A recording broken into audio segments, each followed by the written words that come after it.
magkaroon ng isa pang pagkakataon. Nauunawaan ko.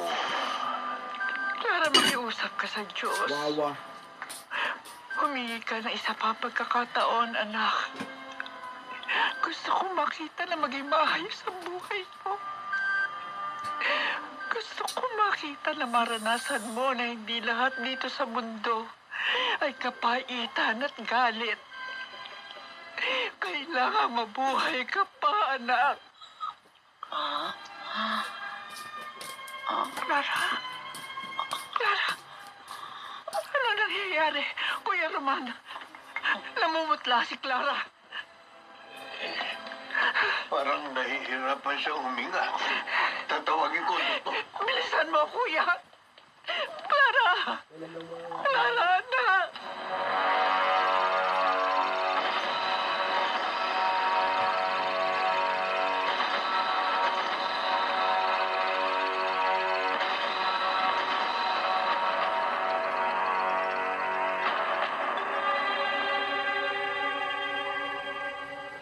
Olivia, pinuntahan ako ng lola mo. Sinabi ko sa mama ko na kailangang magbayad sa hospital bills mo. Anong ginagawa mo dito? Gusto kong makita ang anak natin. Ibinalik siya sa nursery. Pag oras ng breastfeeding, ilalapit siyang muli sa akin. Kumusta ka na? Ano ba sa tingin mo? Olivia, Hindi ka pa handa. At hindi pa rin ako handa. Tama lang na mag-iwalay tayo. mahal kita. Hindi mo ako mahal. Kailangan mo lang ako pag gusto mo. Olivia, Tama si Lola. Dapat nakinig ako sa kanya. sana magbago pang pasya mo. Teddy, Pagpasensya mo na ako. Nung umalis ka, namiss kita. Na-realize ko, mahal kitang talaga.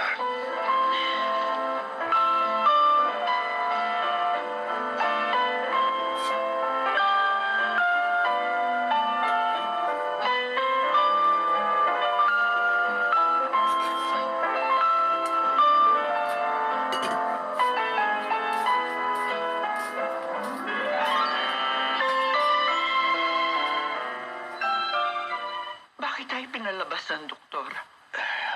Maghintay na lang muna tayo, Perla. Hindi tayo pwedeng makialam sa ginagawa nila. Kuya, hindi ko kaya.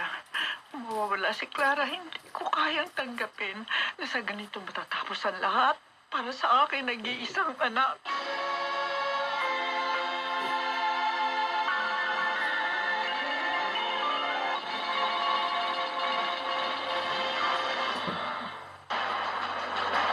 The President's Agenda, ang ikatlong State of the Nation Address ni Pangulong Ferdinand Marcos Jr., the DZRH Special Coverage.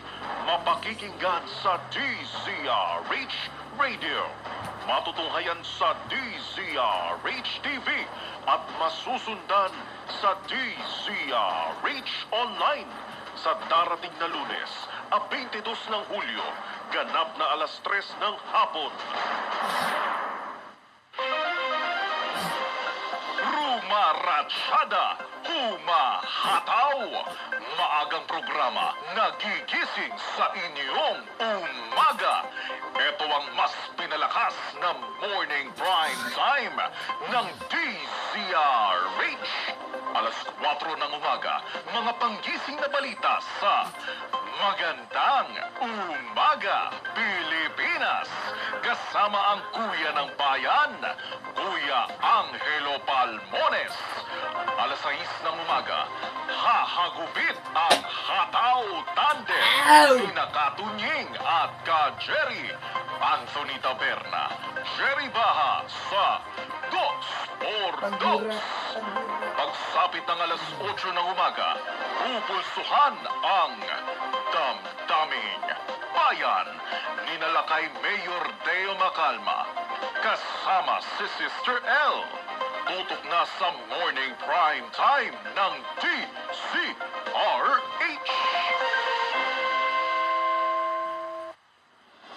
Tuloy-tuloy ang pagtulong, tuloy-tuloy ang pagseserbisyo, at tuloy-tuloy ang balitaan kasama si May Binauhan sa Operation Tulong mula Lunes hanggang Biyernes.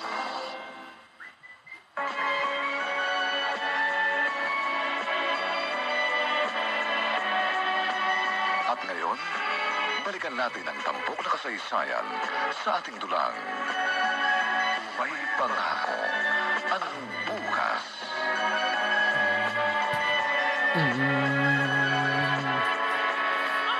Oo, tahan na, tahan na. Tahan na. Ay, ang hirap pala talaga maging nanay. Lalo pat si Lola na sa palengke. Hindi ko alam kung bakit iyak na iyak si baby. Ayaw tumigil. Tahan na kasi. Bakit ba? Ano ba masakit sa'yo? Ay, ano mo gagawin ko? Siguro mabuti pa. Dali na kita kila Lolo Roman. Olivia, Carlo, hanggang doon kasi sa labas, naririnig ang iyak ni Baby. kasi hindi ko alam yung gagawin ko. Baka may kabag. Ha? Ganun kasi ang anak ng ate ko. Pinapadapa nila at medyo tinatapik sa likod para dumighay. Ganun ba? Oo. Teka, akin na. Akin sa Baby. Huwag kang matakot, ha? O, yan. Isasantal kita rito sa balikat. Tapos, tatapikin din ng ganito. Yan. Uy, tumigil sa pag-iyak si baby. Kasi nakadighay na. Ay, salamat ha. Maraming salamat talaga. Wala ang anuman yun. Hindi ko nakikitang dumadalaw ang asawa mo. Wala akong asawa. Ha? Mayroong ama ang baby ko. Akin na nga siya. Pero, hiniwalayan ko na yung tatay niya. Pasensya ka na. Hindi ko alam. O sige ha, papasok na ako sa loob. Thank you uli. Olivia, sandali. Bakit?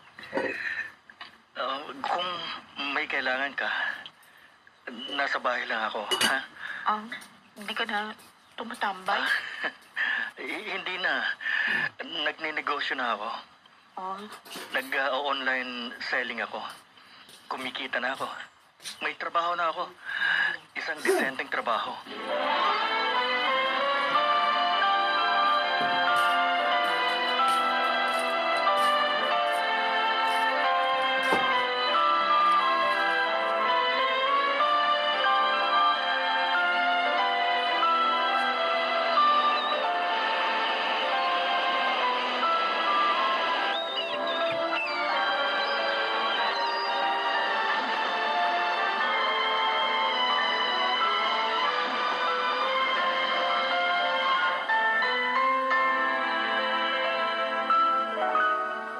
Dadalaw ako sa mami mo. Sasama ka ba? Ay, opo, Lola. Ihatid ko lang sa school si Abby. Kinder na ho siya. Ano mo siya susunduin? Eh, malayo ang mami mo. At tinext ko na ho si Carlo. Siya na yung susundo kay Abby mamaya. Ay, natutuwa ako at mukhang nagkakasundo na talaga kayo ni Carlo. Naghintay naman ho siya talaga eh. Pinatapos pa niya ako ng high school at 2 taon po sa college. Ngayon, meron na ako sariling trabaho. Pwede ko na rin siyang bigyan ng panahon at pagkakataon. At si Abby. Pinayagan ko na siyang tawaging tito si Carlo. Pero si Teddy, tatay pa rin niya. Hindi ko aalisin yung karapatan na yun kay Teddy. Olivia. Lola, salamat po. Kahit na nagkamali ako noon, tinanggap mo pa rin ako nung ako'y bumalik. Dahil yon ang tama. Yon ang dapat. Ay, ihahatid ko na po si Abby sa school para makapunta na rin tayo kay Mami. Ilang buwan din ko naman siyang hindi nakita.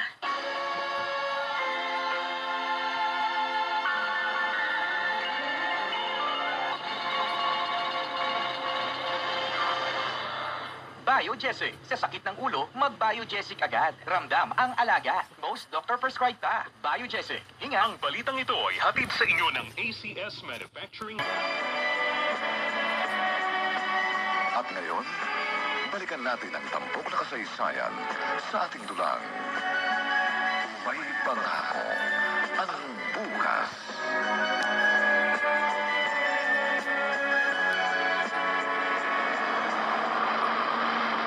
Lola, hindi na ba talaga uuwi si Mami sa atin?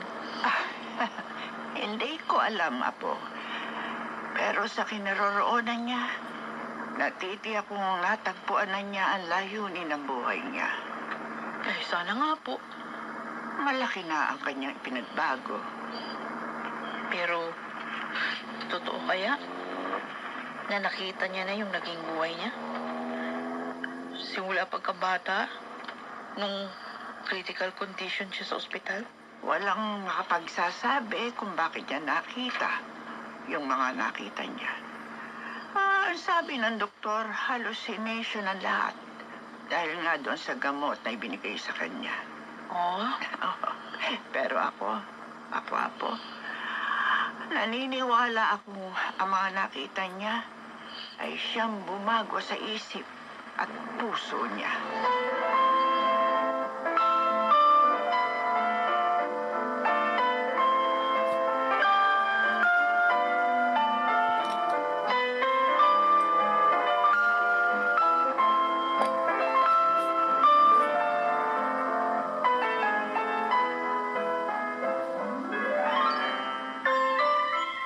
Ma, bakit ngayon lang kayo bumalik dito? 2 buwan ko na kayong na-miss. Ay, alam mo naman, nahirap na akong bumiyahe. Ay, hali kayo. Aakayin ko na kayo. Okay, sige. Mami, Olivia, na-miss din kita, anak. O ano, kumusta na kayo ni Carlo? At ang apo ko, si Abby. mabuti po. Natutuwa ako. Sobra akong natutuwa sa pagdalaw nyo rito. O, halina kayo. Nagpahanda ako ng merienda.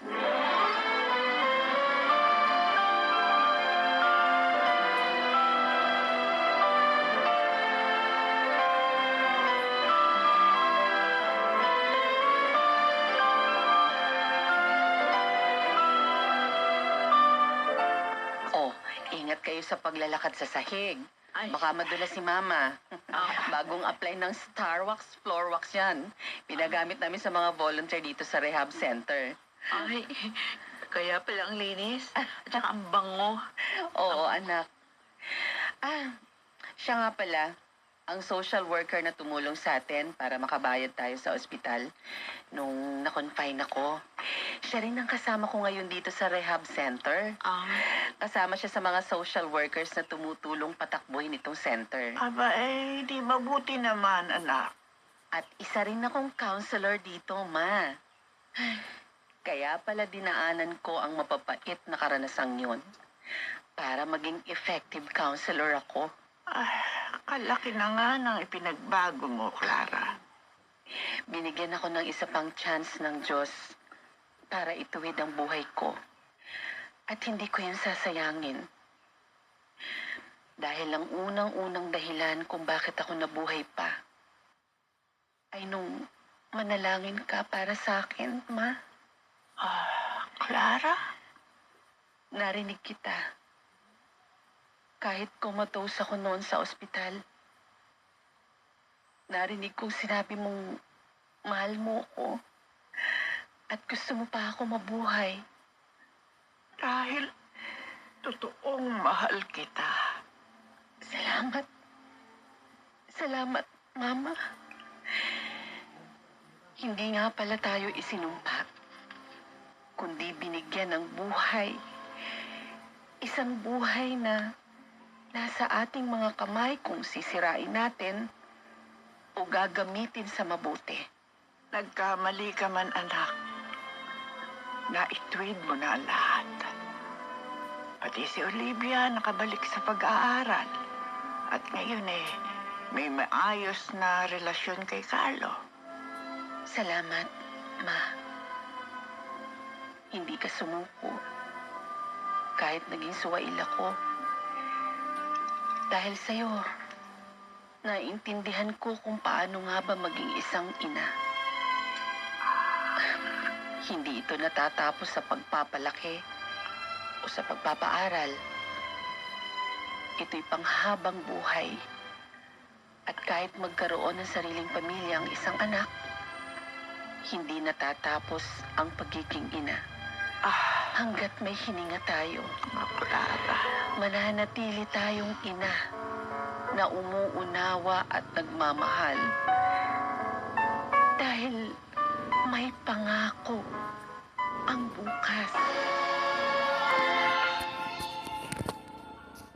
Hindi na ako magkaroon ng isa pang pagkakataon. Nauunawaan ko